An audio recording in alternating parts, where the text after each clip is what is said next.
অকপটে উল্লেখ করছি। তিনি এমন একজন ব্যক্তিত্ব ছিলেন,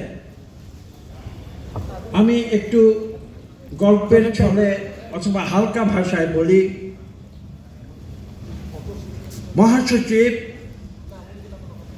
মহাসচিব যখন তার টেলিফোন তুলে বাংলাদেশের যে কোনো প্রান্তে বিএনপির যে কোনো নেতা কর্মীকে টেলিফোনে তিনি যখন কথা বলতেন, আমরা গল্পের মতো শুনতাম।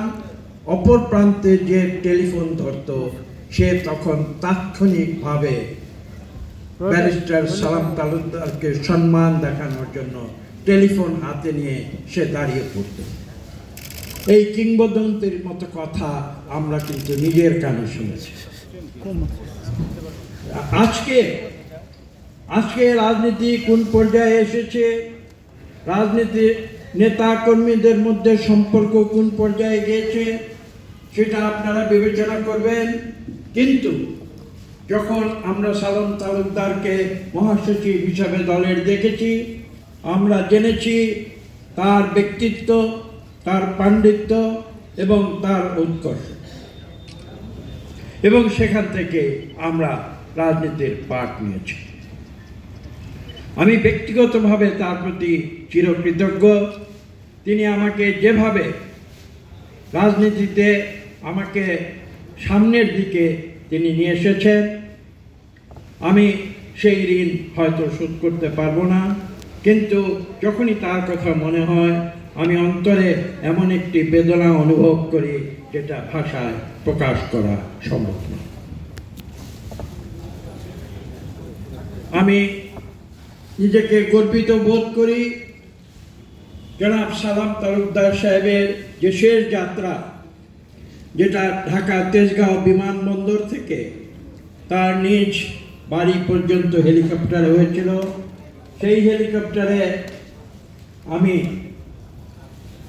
যেতে পেরেছিলাম এবং তার শেষ যাত্রায় আমি সঙ্গী হয়ে তার বাড়িতে গিয়ে তার দাফন এবং জানাজায় আমি যোগ দিতে পেরেছিলাম।